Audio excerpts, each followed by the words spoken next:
Okay. Okay, hey Shane, we're back for another podcast. Yep. Yeah, I actually got some good news to share. I might as well say it over the podcast. Cool.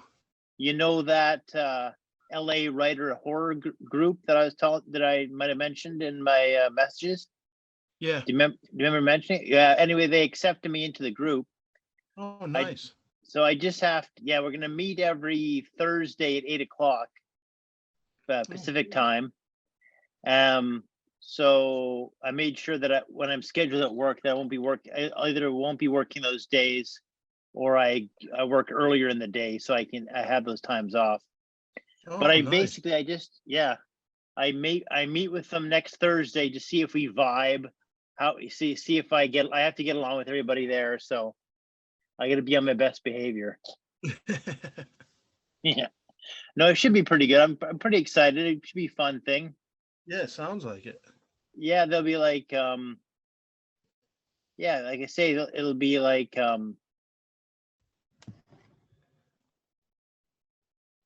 it'll be a chance for me to like network with people from in LA and find out what other horror writers are up to.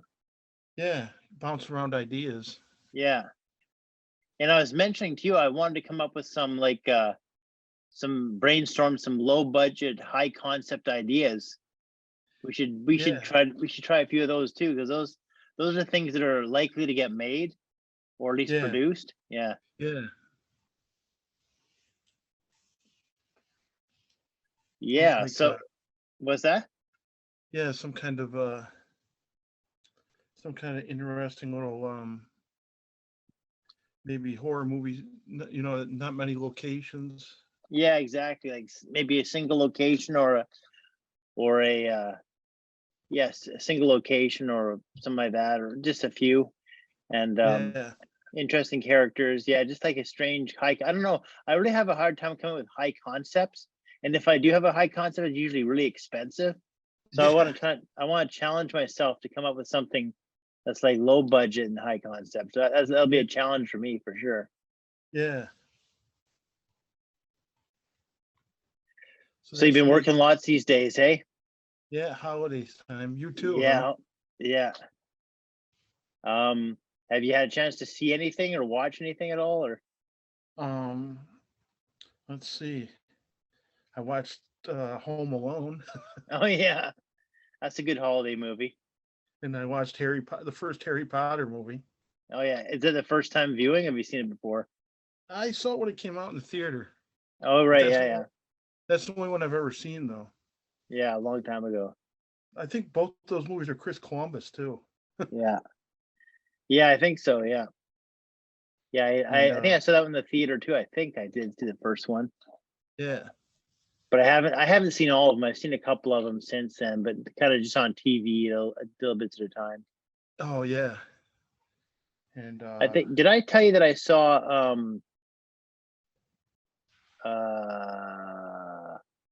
Candyman? I finally saw Candyman. Did I say I saw it? You mentioned you were going to watch it. Yeah, no, I did finally see it. So I think I was going to talk about that during the urban horror episode, the podcast, but I didn't get the chance to see it after. But I was saying how it really had a lot to do with legends, and not necessarily kind of like the urban legend of saying you can't. It's a made up urban legend because I'd never heard of Candyman when I was a kid or anything. Yeah. But it was like an invented urban legend. How if you said Candyman 3 times, he'd appear and attack you or something. Yeah. But definitely there's like a lot of legends, like the legend of how he died, kind of like it was kind of like folklore, kind of like an urban folklore or something. Yeah. But also like when Helen, Virginia Madsen, when she kind of accepts, and then she becomes part of the legend. They say it's always been Helen, like is written on the wall, so she becomes part of the folklore as well. Yeah. Of Cabrini Green, right? So it was really interesting. Yeah, it's kind of the whole Candyman thing is like kind of like is it Bloody Mary? Yeah, kind of like that. Yeah. If you say her name in the mirror or something. In the mirror, you see something appear in the mirror. Yeah. So it's kind of like a variation on that theme. But it was really interesting how, like, I did not expect the Helen character, Virginia Madsen character, to become part of the myth of the thing as well. So she became like entwined in it, and she was the main character at the end Yeah. of the story. Yeah, it was interesting Yeah.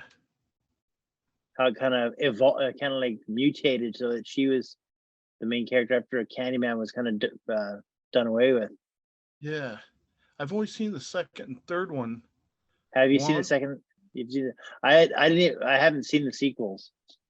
Yeah, and I haven't seen the remake either, or whatever it is, reboot, remake. Right. But what do you think of the sequels? Do you remember them? I remember the second one being pretty stylish, and then the third one is very low budget and not very good. Right. So I wonder who directed the second one. I know Bernard Rose, I think, did the first one. I want to say the second one was directed by the guy that did Gods and Monsters. Oh, yeah. I think he did that one. I should look it up. I'm not 100% sure. I don't remember who did. Let's see. It came out in 95. Yeah. Bill Condon. Yeah, that's him. Yeah. Yeah, he directed it. So, yeah, I think he did Gods and Monsters 2. I think you're right. So Tony Todd made another appearance.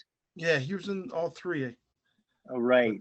But the third one was I don't remember it being very good. Right. But yeah. And the reboot, I heard good things about, but I haven't checked it out yet. Yeah, I may check it out now. I really did like. I'd always heard about Candyman was like when I was a young person, but I never had a chance to watch it until I just recently. It was my first time viewing of it, just a few weeks ago. So yeah, I enjoyed it quite a bit. You've never read the story? No, I never read the story. I guess you read it, right?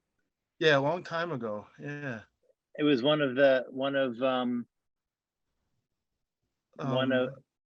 Clive Barker's in the Books of Blood. Yeah, one of those. Yeah, I know that Hellraiser was in those as well, right?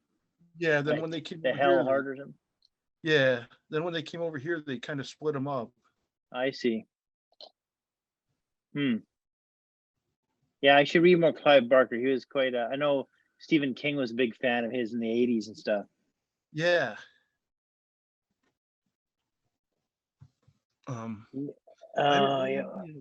But I used to read quite a bit of Clive Barker. Yeah. Well, I actually, you're a big fan of Anne. I had a friend who's a big fan of Anne Rice. Yeah. And even before the Interview with the Vampire movie, like this is back in the '80s. I know he's a big fan of Anne Rice and all the vampire stories. But I just found out about a new book that I heard that was like oh boy, it's a new book that just came out, and it's for people that like Anne Rice and things like that. It's like a mixture of Anne Rice and Near Dark and stuff like that. Oh, really? It's like it's set in Western time, I think, but it has vampires and stuff. Actually, I'm not sure if it takes place in back in the West or just like in I don't know if it's a neo-Western or what it is. But I'm gonna see if I can track it down here. Yeah, I did, oh boy, maybe I'll come back to it in a second. But yeah, it's an interesting. I was gonna share it with you because I thought you might get a kick out of it. It sounded pretty interesting. Yeah. Yeah, Near Dark was a. Yeah, good. Yeah, I really like that as a good vampire, kind of a new take, like a neo vampire movie in a way. Yeah, kind of neo western and kind of noir. I know Tarantino and Roger Avey are big fans of it. Oh, really? Yeah. Yeah, I could see that with the From Dusk Till Dawn. Yeah. Yeah. Have you ever seen any of those sequels from Dusk Till Dawn? No, I didn't. I heard they were just. I kind of go by what people. I'm a kind of a review. Not that I always read all reviews and stuff, but if I hear like lots of bad things, I don't get excited about it unless I really want to see it my own. Yeah. But yeah, I just did you watch any of them or? A long time ago when they came out on video or when they in the video store. I remember. Oh, right. Oh yeah. I remember the kind of cheesy. Yeah, I can imagine they'd be really. I just don't know. I never got like the only reason I liked the first one was because it was kind of a unique partnership between Robert Rodriguez and Tarantino, and and him starring and them together. So without them involved, maybe just as producers, I wasn't as interested in it. Yeah, I kind of wanted to see those guys stuff. And then I think the sequel was made by Tarantino's like friend Scott. What was his name? The guy that did Spiegel. Yeah, Scott Spiegel. He's the guy that did worked on Evil Dead 2. Yeah, Evil Dead. He wrote Evil Dead 2, but he also did what's the one that takes place in the grocery store with the Intruder? Yeah. Yeah, he directed Intruder. I think that's how Tarantino learned about him by knowing him from Intruder. Yeah, there's a lot of from what I remember, there's a lot of like a little things in it that reminded me of Evil Dead. Yeah, like cool camera point of view and stuff like that. Yeah. Point of view shot, POV shots and stuff, like weird POVs. Yeah. And the third one I think was a prequel, kind of set in the West, maybe. Oh yeah, from Dusk Till Dawn you're talking about, yeah. Yeah, and there was a series too, I guess. Oh, like comic book series, or TV series, yeah. Yeah. Yeah, I never saw those. It wasn't. I don't know. I just wasn't intrigued by them. But speaking of Scott Spiegel, one thing that I was really stoked about. I was looking through like a used DVD store once. Yeah. And I found I think it was unopened. Maybe it might have been played once or pretty new, but it was a DVD of what's that? I'm trying to think of the name of it. What's that female spy or that female secret agent kind of thing? Modesty Blaise. Yeah, Modesty Blaise. Well, I guess Scott Spiegel directed a Modesty Blaise movie, like really low budget with I think it was Miramax that put it out. Oh, so whatever. Wow. I don't know. I guess Miramax got the rights because Tarantino wanted the rights to it. But they couldn't raise the money, so they gave it to Scott Spiegel to direct. So it's super low budget. Oh. I actually never really watched the movie. Really, the reason I got it was because there's a ton of behind the scenes, and there's a big conversation between Tarantino and Scott Spiegel as like a background, one of the extras on it. Really? And I've never seen it anywhere else. Like none of it's on YouTube or anything. Like usually people put up the extras and stuff on YouTube. Yeah. But I've never seen anyone ever mention it again. So I'm the only person that I know that's ever seen these. I mean, it's just the two of them talking about Modesty Blaise and all these different things, talking about the books and everything. So it's actually, I think it's probably more interesting than the movie itself. Yeah. But it's kind of cool. I picked it up. I got it really cheap, and I was like, this is awesome. I want to keep it just for the extras. I don't even care if I watch the actual feature on it. Yeah. So if you ever want to see the extras, maybe I can upload it somewhere or something like that. I can get it on. I can kind of rip the disc or something. Yeah, I didn't even know that existed. No, I said I didn't even hear. I was just flipping through DVDs, and I see Modesty Blaise. I go, Modesty Blaise. I've heard of that. I know that John Travolta was holding that book in Pulp Fiction when he got shot. Oh yeah. He was holding the Modesty Blaise book. So I go, I know a little bit about it. So I flipped on the I looked on the back, and it had a picture of Tarantino on there. I was like, what? And then it said, and I looked at the extras, and I go, this is awesome. A big conversation. Like, I'm not sure how, I think there's like I think it's like over an hour of them talking, whatever, a bunch Hmm. of different things. Like it might have been a few different segments, but in total it was over an hour. Yeah. So yeah, I was really excited to find that. Yeah, it was pretty cool. So yeah, maybe I'll see if I can show it to you sometime. Yeah. And then yeah, I found that book that I was talking about, the vampire one that was kind of maybe inspired by I don't know, Anne Rice and maybe Near Dark and a few things. Yeah.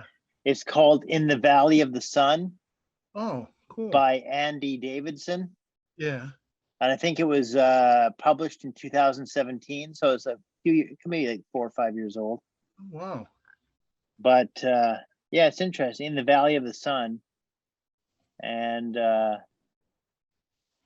yeah, I think it takes place in Texas. At least the prologue is in Texas in 1980. Yeah. So it maybe start, because that seems like almost like a Near Dark type place to start. Yeah. Yeah, so that's sure. yeah.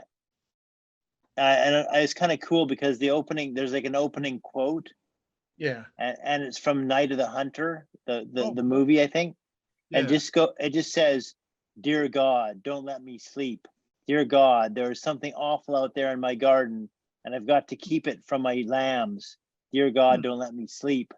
So that's kind of, I guess, probably that warning against probably the lambs are the victims or the prey of the vampires and stuff like that, and Yeah. something like that. Yeah, it seems pretty interesting.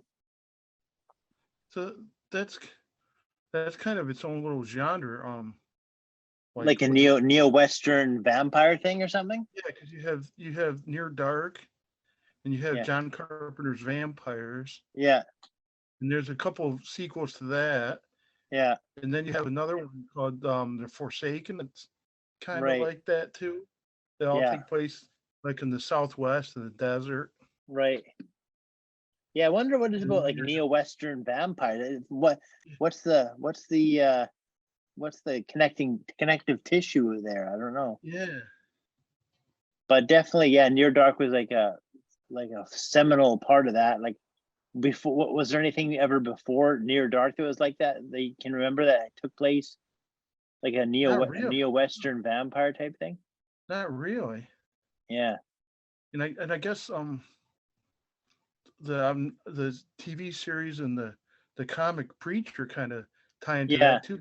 One of the main characters is a vampire. Oh, really? I hadn't. Yeah. In the Southwest. Mm-hmm.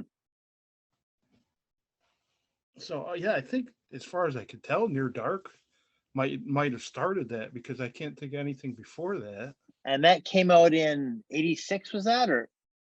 Yes, yeah, mid to late '80s. Yeah. Yeah, I should double check that. After Aliens. Yeah. I think, what? Yeah. It might have been 87. Yeah, it's 1987. Near Dark, 87. Yeah. So yeah, so that's, yeah, it was pretty, yeah, that was a pretty like I say, a formative thing for like a lot of these neo-Western nights. I haven't seen that movie in a long time. Near Dark, yeah, I want to see it again. I saw it on TV, I saw it on VHS, I think, once. Yeah. They re-released it a few years ago, and they gave it some crummy, like, Twilight looking cover. Oh, really? Oh, yeah, I think I saw that. They even made them sparkly and something. Yeah. Yeah, I guess. Yeah. I don't know if you can, if it's readily available now or if it's out of print. Near Dark? Yeah, or if it ever got a Blu-ray or not. Yeah, I'm not sure. I guess they are saying, I looked up that these things are kind of like the subgenre is a horror western. There's quite a few horror westerns. Yeah, I know there was a Billy the Kid versus Dracula. Yeah, a bunch. Yeah, that might have been the first one, I guess, the vampire one. Horror western, yeah.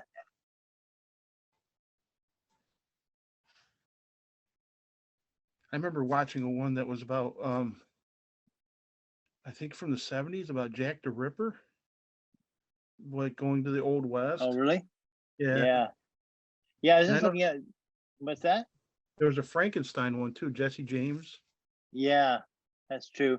But I was thinking, looking up here, yeah, the horror westerns, a cross genre, both the horror and western genres.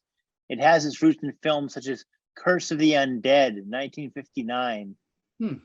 featuring Michael Pate or Pate as a vampire gunfighter. I hadn't even heard of that one. Curse of the Undead. Then they mentioned Billy the Kid versus Dracula, which I had heard of. Yeah.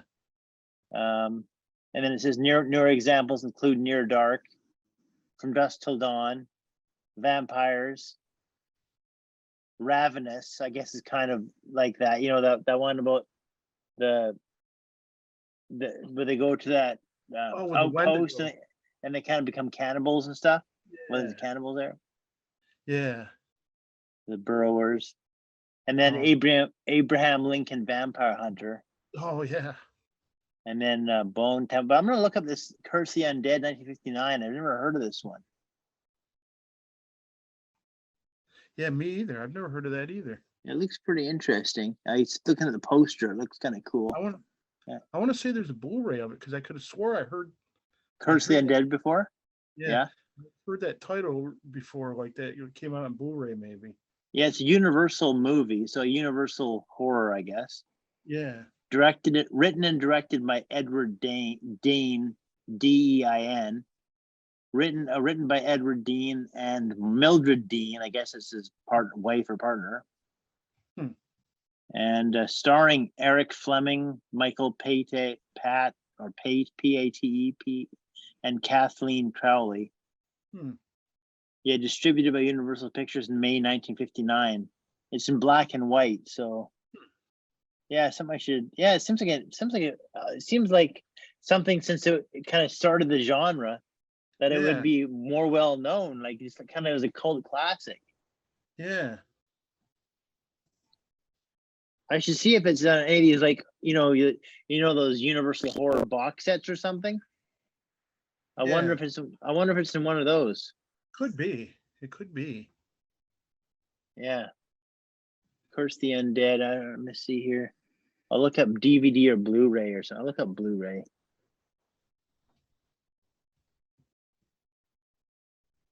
I guess it's also known as Mark of the West. Yeah, there is a Blu-ray.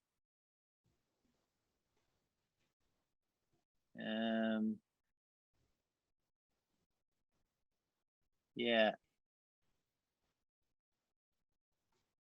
It says great horror film, also known as Mark of the West, coming at the end of Universal's horror sci-fi period. There are no giant bats, howling dogs, torch-bearing villagers, or black capes in this unique vampire tale. There is, however, an eerie, hair-raising score by Irvin Gertz and a non-traditional background for a horror film. Taking place in the old Wild West, we are introduced to a vampire played by Michael Pate who can walk around bathed in the full strength of the sun without erupting into flames, and only uses a coffin for those occasional naps. Interesting. Kind of, yeah, it seems like it. I don't know. It seems like an interesting type of movie that I'd never heard of before. Curse the Undead, or I wonder if I've seen that cover before. The cover looks somewhat familiar. He's like riding a horse, and it has a gothic kind of. It looks almost like gothic western kind of feel to it. Yeah. Yeah. That's something I could have seen Mario Bava directing something like it almost looks like a Mario Bava cover in a way. Has that feel to it. But it was it was I think it was an American movie. Yeah. I know there was a couple of those like you know how there's like a ton of Django movies in Italy. There's a couple of those I remember they were almost like horror movies. Where Django was like a ghost almost. Oh, really? Like, I know there was the Hercules movies that were kind of like Hercules goes to the underworld and stuff like that. Yeah, that was a Mario Bava movie. Yeah. But you're saying that it would be interesting to see Marvy Baba tackle a Western like that, like a Western horror type of thing. That'd be pretty interesting. Yeah. I remember Empire had that what was it, Ghost Town movie in the 80s. Oh, right. Yeah, that's definitely. I remember seeing that cover. I don't think I ever saw it, but I remember that the cover, the skull, the skeleton with the guns and the cowboy hat. Yeah. And wasn't there one called Campfire Tales or something like that? Wasn't there one? Yeah, it was like a horror anthology set in the West, I think. Yeah. Remember that? I remember that cover too. So I want to say there was, I can't remember the title, but I want to say there was maybe a horror Western, maybe with a bear. horror like, Western. Yeah, maybe like with A Western. there was a Western, but with a killer bear or something. I can't remember. I remember there's a movie that I saw called Devil Bear. That could be. But it was more like a ripoff of Grizzly, that Grizzly, that William Girdler movie Grizzly. Oh yeah. I don't know if it was also called Claws or something. It was called Devil Bear, but I can't remember if it took place in the Old West or if that was more modern day. I should look that up. Devil Bear. Devil Bear. I don't know when it was set. Time period. I don't know. I typed in let's see here. So I can find it. It was filmed in it was a Canadian or a Devil Bear. That's another one called Devil Bear. I found one that was made in Canada in 1929. I think it was probably a short or something. But yeah, I think it was called Devil Bear or Claws or something. I think it was an alternate title. I know what it is now. What's that? Night of the Grizzly. That was the title. Night of the Grizzly? Yeah. It might have been like a kind of a horror Western with a bear on it. No, it sounds, I think I have heard of it. It does seem familiar. Yeah, it was a Night of the Grizzly was a 66 Western film starring Clint Walker, Keenan Wynn, Jack Elam.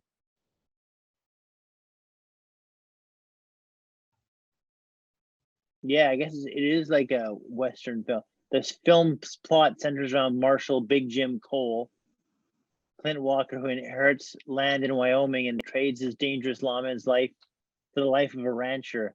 But he barely gets his family settled down when new dangers plague him. A treacherous grizzly bear is on a murderous rampage. Angry neighbors covet Cole's property, and an outlaw he once sent to prison seeks revenge.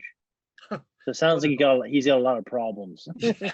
Well, I guess so. And the bear is just one of them. Yeah. Night of the Grizzly. That sounds pretty cool. I know it sounds like Clint Walker was in a lot of those killer animal movies and killer bear movies or werewolf movies and stuff like that, right? Or like wolves or. I want to say he was in Snow Beast. Yeah, was he? As one of the guys? Sheriff, maybe? Yeah. This movie, Night of the Grizzly, was made in 1966. Oh, wow. So that was kind of near the end of the American Western movies. Yeah. Kind of the boom. We were on the end of the 60s. Yeah. Before it went to spaghetti westerns in Italy. I know in October I watched a more recent, like a whole budget werewolf movie set in the West. Oh yeah. Blood Moon. It wasn't bad. Very, very derivative. Right. And that was called Blood Moon, yeah? Yeah. Yeah, well, I definitely have to read this book. It was called In the Valley of the Sun, I think it's called. Yeah. So, yeah, definitely see if I can. Let's see In the Valley. Yeah. As I said, I haven't heard of the author before or anything about the. I guess there's a song called In the Valley of the Sun. Oh, really? I haven't heard about it, but.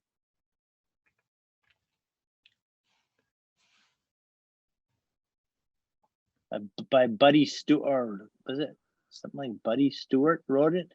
Clint Eastwood sings a version or something. Really? Yeah, as it's on YouTube. I think he does. Let's see here. Oh, maybe I don't think. I think Clint Eastwood is just the name of the guy on YouTube who's like, he's just like, it's just his nickname or whatever. He probably has a bunch of westerns. So these are 50s and 60s songs that were featured in TV shows or movies back then. So yeah, so it wasn't Clint Eastwood doesn't sing this. I thought that was kind of weird. I saw his name, I was like, what? Yeah. Anyway, I don't. Do you want to continue on in the podcast for a little longer? You want to talk a little longer, or? Yeah, sure. Okay, I'll just I'll stop this one and I'll sort of start again. All right, so we're back and we're just talking about I guess Western horror, different horror genres. And what was the last thing you were talking about? You were mentioning. What were we talking about? We were talking about Devil Bear for a while. Yeah, and Night of the Grizzly. Yeah. And Clint Walker. Oh yeah, and then that Clint Eastwood. Then that I thought that guy was doing the song in the Valley of the Sun or something. Yeah. So I'll have to share that book with you somehow. It sounds like a pretty interesting one. We could reread it or something and have a discussion about it afterwards and see how we think it matches to Near Dark or some of Anne Rice's books, whatever. Yeah. You have any ideas for a low budget horror western now? Yeah, maybe I should be. I mean, I could think of something. We like a low budget, western. Like I had that idea for Pale Horse, but it was kind of like a big. I could maybe see if I could make it more like, because I have a horse skull. Yeah. That I used in like the Pale. I made like a little teaser video with it. You just like moving around I took the horse skull to a sand pit and kind of pretended it was a desert. And kind of film some things there. So maybe I could do something with a horse skull or in the Valley of the Sun. Yeah, something low budget and that's an interesting idea though. I do like kind of like a western or a neo-western horror. Yeah. And I mean, it wouldn't even have to be, you could set it in that world even. It wouldn't have to be right. Wouldn't have to be the whole epic story of it. It'd just be one part of it. Yeah.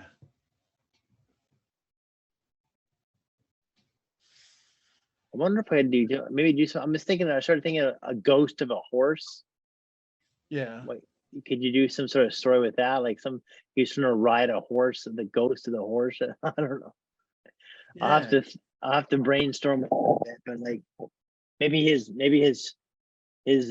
favorite horse died while doing a long trek through the desert. Maybe a horse call it a horse with no name. I don't know. Yeah. Yeah, just like walking in the desert and the horse dies and he's haunted by this horse. He's supposed to take him somewhere. Maybe the horse is like a psychopomp. You know, those psychopomps are mythological figures that take people between the realms of the living and the dead. Oh, yeah. Kind of like Charon, the fairy. Yeah. The ferryman. He kind of takes you from one place to another. Maybe this horse is like a psychopomp that takes you from the living place to the dead place of some destination you're on. That could be kind of interesting. We'll play with that a bit. That's a cool idea of having like a sort of a Greek mythology tale, Yeah, like set in the West. yeah. Because a lot of Western things kind of have those heroic kind of old, kind of like mythological feel to them. Like Yeah, you could do like, yeah, you could like do like a mythological, take Greek myth set in the West or something, and just or change it. yeah, Well, Pegasus is like a winged horse from Greek mythology. yeah, And there's quite a few horses in Greek mythology.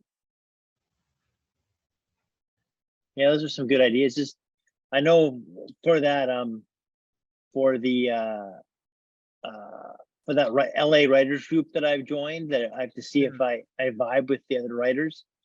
I know yeah, that every I think every few weeks we have to come up with a prompt for the rest of the group.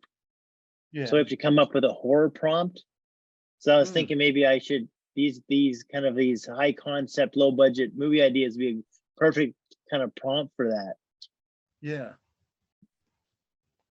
Kind of like coming up with like an idea or something like, yeah, it's like and then we all have to write like a short script based on one of these prompts or something, or mm. yeah. I like the like your idea though. Like it could almost be like a trek through the underworld, but set in the old West or some Right. kind of Greek quest.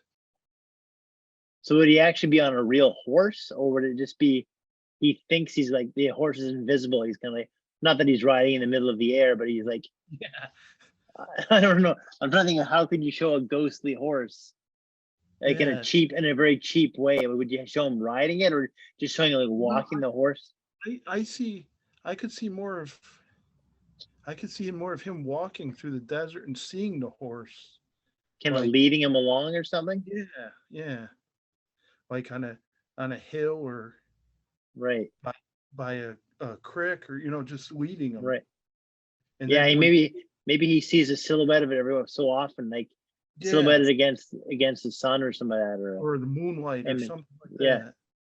yeah, And then when he gets there, it's gone maybe. yeah, like a mirage. Yeah, Yeah, it's interesting. But I mean, the whole thing of a horse is that you're kind of riding it. So yeah, I got to figure that like maybe he's trying to get maybe he wants to get on the horse, but it's always out of his reach, yeah. because getting on the horse would Trek, make his trek. trek easier, right? Or Yeah, more easier. But he's always like trying to reach this horse. It's just out of yeah. reach of him. But it leads him to certain things he needs. Right. Yeah. And maybe he could run into other people or see them and he say and they have no idea there's a horse. Yeah. But he could even lose his horse Yeah. and maybe it gets killed or something, and then he thinks it's his horse, he maybe, or even the ghost of his horse maybe. Yeah.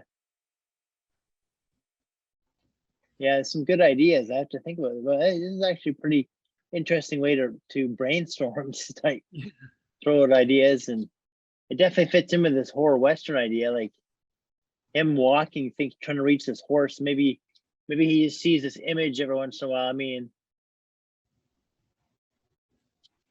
what you could, I mean, I'm trying to think of how you could do this, but I mean, what you could do for something like that, you could lock the camera down, like yeah, have a stationary camera yeah, and have him. So the background plate, as they call it, the background image is the same, and have like a horse walking through it, and then film him, and then have that horse on on a one layer, and then have film him interacting with it, but then have the horse layer like semi-transparent so you can kind of see through it.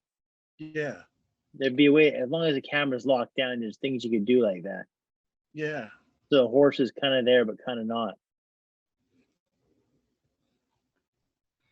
yeah. Interesting. I guess there's other ways you could do it too. You could use CGI. I mean, you could Yeah, get a horse of a. You could get probably a.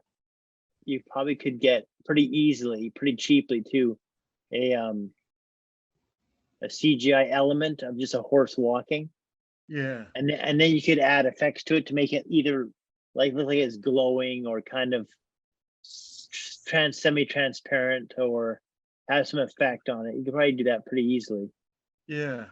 And have it. All you would need is like motion tracking of your footage that you shot, and then have this horse walk through it and kind of, if it could barely be seen, it'd Yeah. actually make it seem kind of make it even better.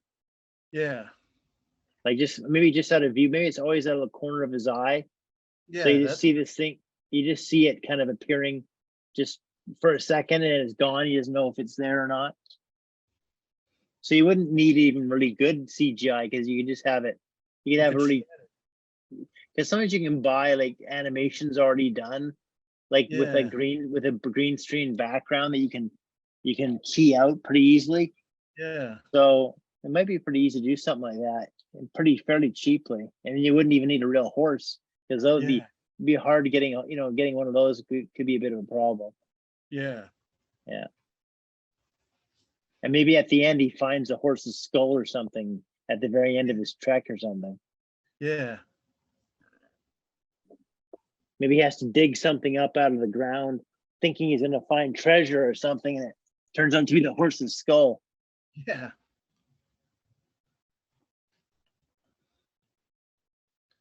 Yeah, some interesting ideas. Yeah. A horse. I don't know if you call it a horse with no name, but that'd be kind of cool to call it something like that. Yeah. I know a lot of horror movie titles have song names for the title. Yeah. Yeah. Well, that's interesting. Thanks for kind of making me think that I was just talking about something, and you started thinking that you could make like a neo-Western type one. So I'll have to flesh that out, or at least come up with a good prompt. You could even have like a sinister like devil figure in it too, or some kind of trickster. Yeah, or even kind of like the horsemen of the apocalypse, kind of, like one of them rides a pale horse and one of them rides something else. Yeah.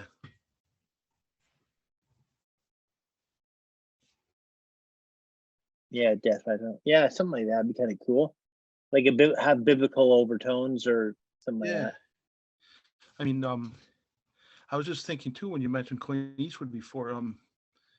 Hang 'em High was kind of like a Hang 'em High, or was it Pale Rider? There was one of them that was like there was a couple of them that had horror, kind of supernatural. Right. High Plains Drifter, that was it. High Plains Drifter. Oh yeah, okay. And Pale Rider too, because you kind of get the impression maybe he was a ghost in that. Right. Yeah, so those two kind of schemes are kind of like horror westerns, or at least flirting with the edges of horror for those westerns. Yeah, because in High Plains Drifter, you get the sense that he's like a spirit come back to get revenge on the town. Right. Yeah, interesting. I haven't seen that one. I have to see. I've seen like clips on YouTube. A couple clips on YouTube. I think that doesn't one of them have a young young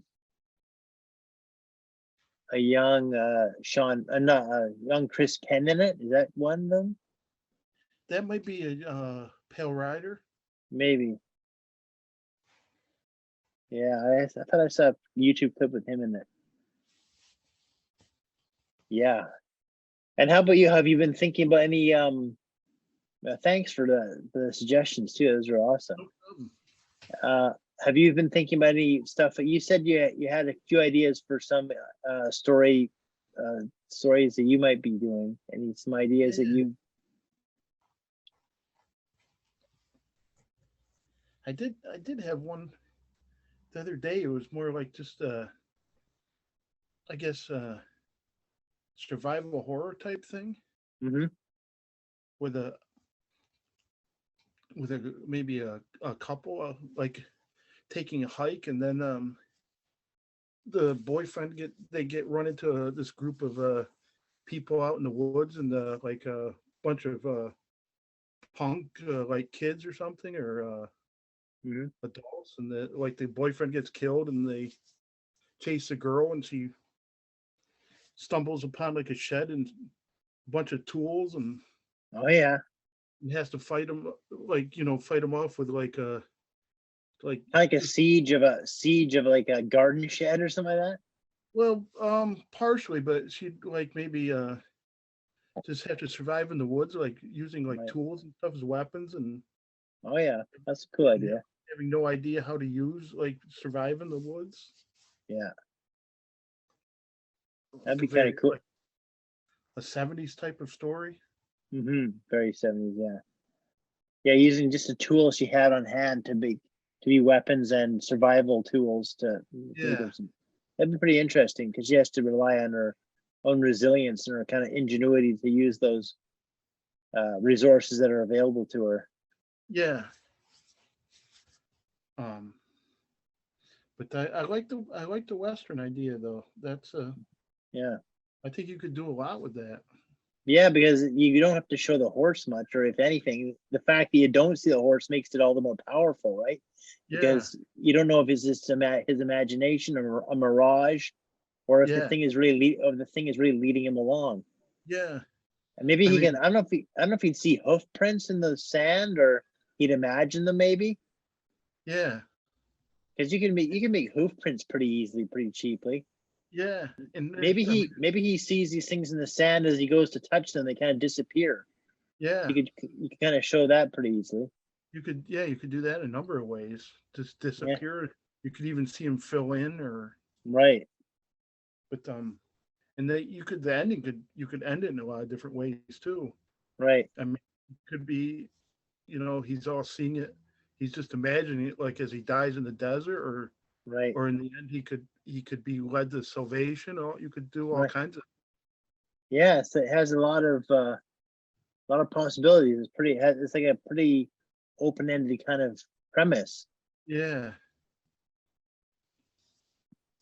Yeah, be interesting. Actually be kind of interesting to see different takes on it, you know? yeah. Yeah, I mean, you could even do a twist where at the end he winds up in some kind of purgatory, because you find out like he's actually a bad person or something, and the horse was right. leading to, To damnation or yeah. purgatory or something. Yeah. There's a lot of different ways you could go with it. Yeah, it could be like I don't know if it'd be someone else's horse leading him to something, Yeah, retribution or something. Yeah, kind of like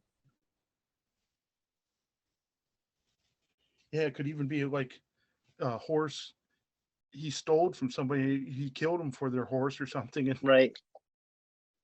Yeah, they could have flashbacks and stuff. They would come out maybe when he sees certain things, it would trigger flashbacks in him. yeah, You'd see what you kind of get the backstory filled in as he's following this horse. yeah. Maybe he even wakes up in the desert and can't remember what happened, and then, like you said, the flashbacks fill in what happened as he remembers who he is or whatever, and then Right. And I'm thinking it doesn't even necessarily have to be a desert. It yeah, could just be it could be the wilderness, right? Because yeah, I that mean, too. it could be parts of it could be kind of more western or like a desert, but part of it could be through over a Yeah. ridge line, or through a fort, like through a trail in Oh, a forest or something, or he yeah, could be going through different environments. yeah, yeah. That would be interesting too, because you don't see a lot of a lot of westerns you see out in the desert, and you could see them in the forest, or Right, even in the snow in the woods. right, yeah. He could be going through the seasons. You don't know how long he's been on this trek for. It could be a long time. Yeah, yeah. There's a lot of different ways you could go with it. Hmm. Yeah, it gives me some lots of ideas. I have to write some down. Yeah, Yeah, I still got to think. I don't know if I'd call it pale horse or horse with no name, or I guess I don't know. I don't know. I guess yeah, some interesting ones. Um, yeah. Any plans to watch any more movies coming up? Ugh, excuse me. Needle Yeah, on you. I hear you. Been a long day. Yeah. Um, I'm trying to think. I got a ton of stuff to watch. Oh yeah, did you see the trailer for Cocaine Bear? Oh yeah, that looked nuts. Yeah, that looks pretty funny. Everyone that's seen it says, "See, Hollywood can be original." Yeah, It's just like there's some crazy ideas still left. yeah. It's a pretty simple idea. I guess that's a high concept, but I don't think it's necessarily low budget. They got a No, CGI bear that's pretty in a lot of scenes, right? yeah. Yeah. I saw the trailer to the new Indiana Jones movie, and Yeah, I saw that too. What do you think? it looked interesting. I can't really tell you what the movie's going to be about. Right. It definitely looks better than Kingdom of the Crystal Skull or whatever, but Yeah, and yeah, who knows? Yeah. I saw that trailer, and I saw the one for the next Guardians of the Right. Galaxy. Mhm. Did you see the Christmas special? I saw a preview for it, but I haven't seen it. No, I heard it was haven't seen it either. I think I've only seen Guardians of the Galaxy. I think I saw the second one. I think maybe part of it. That's one that had Kurt Russell in, right? Yeah, Yeah, I might have seen part of that one, but I don't know. I didn't enjoy the second one as much as the first. yeah. I've only seen the first one. Yeah, and then there's then Christmas special. But yes, yeah, the third one looks like I guess it's the last of the group of them being all together. So it's kind of like a send off Yeah, finale type of thing. Mm-hmm. and but So I did like seeing that. Who's the other character in Indy that was there? The Sawa. Sally. Yeah. Yeah, Yeah, it was good. It was nice seeing him there. I was like, I didn't recognize who the voice was at first. I was like, who's that? Who's saying that? I know that's not Harrison Ford talking. So who was it? yeah, Yeah, like somebody. What's his name? Something Davies or something? yeah. John Rhys Davies. Yeah, John Rice Davies. Yeah, yeah. He's been lost. He was the dwarf in the Lord of the Rings movies. Yeah, that's right. So it should be interesting. Yeah, we'll see how they can pull it off. I guess is it the first Indiana Jones movie without Lucas or Spielberg actually directing it, or Spielberg directing it? Yeah, who is directing that one? I wonder. I think it's the guy that did Logan. Remember who that is? That guy. Yeah. Oh, interesting. Yeah, kind of like a hard R. Was a superhero movie. Yeah. Logan. Was that? Yeah, I forget the guy's name, but yeah, he did that remake of 3:10 to Yuma with oh yeah, Russell Crowe, Christian right. Bale. Yeah, it was a good. I like that movie a lot too. Yeah. James Mangold. Yeah. I think he directed Johnny Cash like biopic too. Oh, really? Phoenix. Yeah. I think Joaquin Phoenix played Johnny Cash, I think, in it. And oh yeah, he did Copland, which I remember seeing ages ago. oh yeah, that's way back. Yeah. Girl Interrupted, Walk the Line. You're talking about Walk the Line. Yeah. 3:10 to Yuma. The Wolverine, that was in 2013, and then Logan in 2017. Yeah, he did both of those. That's right. Yeah. Yeah. And then he also directed Ford v Ferrari. You know that one, that kind of that sports movie about them driving the race cars. Oh yeah. He's done some interesting stuff. I mean, most of his movies are pretty good. Yeah. I haven't seen the Wolverine, but I've seen most of his movies actually without even seeking them out. Like I Yeah, never went to them because of his name, but I just saw them because they seemed like good movies. I really did like 3:10 to Yuma. I thought that was an excellent movie. yeah. I remember seeing that when it came out on DVD. I picked it up just Hmm. because it sounded interesting. I'd never seen the original. I just Right. liked the cast, and I remember it being really good. Yeah. Speaking of westerns, yeah, Yeah, yeah, Logan was kind of a western too. yeah, kind of like a neo-western for sure. Yeah, interesting. Who directed the? He didn't direct the. Was it him or somebody else? The Last Samurai with Tom No, it Cruise. wasn't him. Was it? Who was it again? Last Samurai. Uh, it was made in 2003. Who had directed it? It was oh yeah, directed by and co-produced Edward Zwick. Oh, okay. Yeah, I don't know if he's done.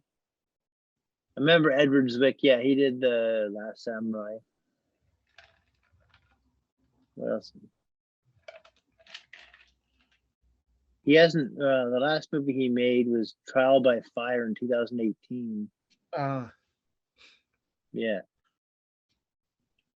but okay. that's the last one he directed anyway. Yeah, yeah. I didn't know he was doing the Indiana Jones movie though. Yeah, it'd be pretty cool. Yeah, I heard he's a good director, so it could be a pretty interesting. Like, sometimes it's nice. Like, you know how George Lucas is making Star Wars movies that most people didn't like, and Yeah, it takes someone different, like, to understand what, because they kind of know what because the people that maybe create things sometimes after a while forget the reason, or at least don't connect with the reason that the fans like them so much. yeah, And so it takes a fan of it to come back and say, well, I see my version could be more, I don't know. yeah. Just like, just how like, the Mandalorian, and then also the new Andor are kind of like considered really good Star Wars movies, Oh, and yeah, that they're not, look, Lucas really isn't involved in them in a day-to-day basis. yeah, Maybe it takes a James Mangold type person to look at Indiana Jones and say, I know, like, almost like a, yeah, like a more distant view of it, and kind of can yeah, see what can work for it. A more objective view, maybe, or something. yeah. I guess there's going to be. Is there going to be some de-aged Harrison Ford? I guess in the Yeah, I beginning. did. I saw a bit of it in the trailer. Yeah,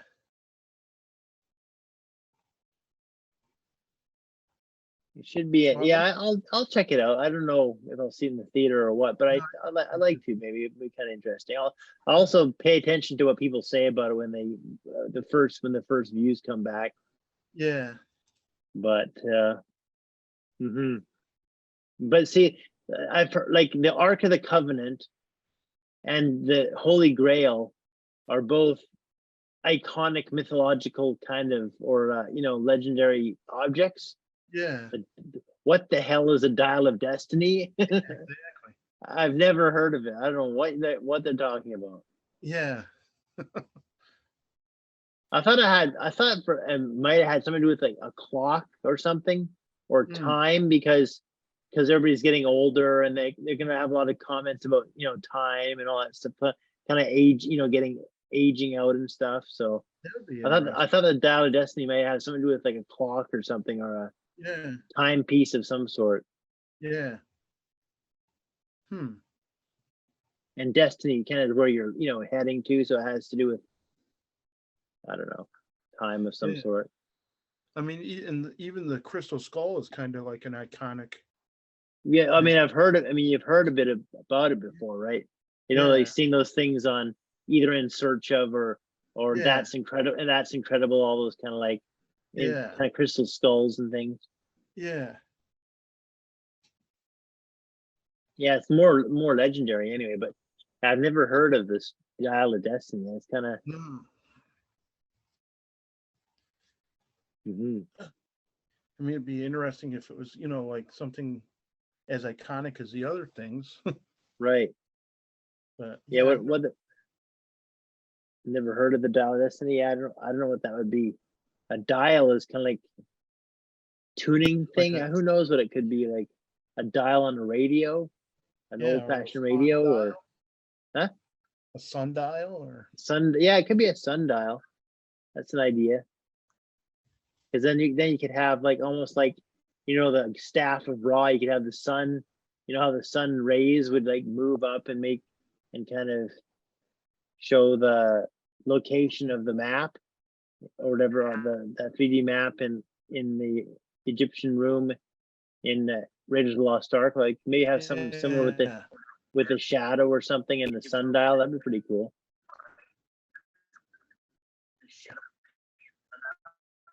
yeah. But it looked good. I mean, Crystal Skull kind of don't have any. It looked kind of flat. Mm-hmm.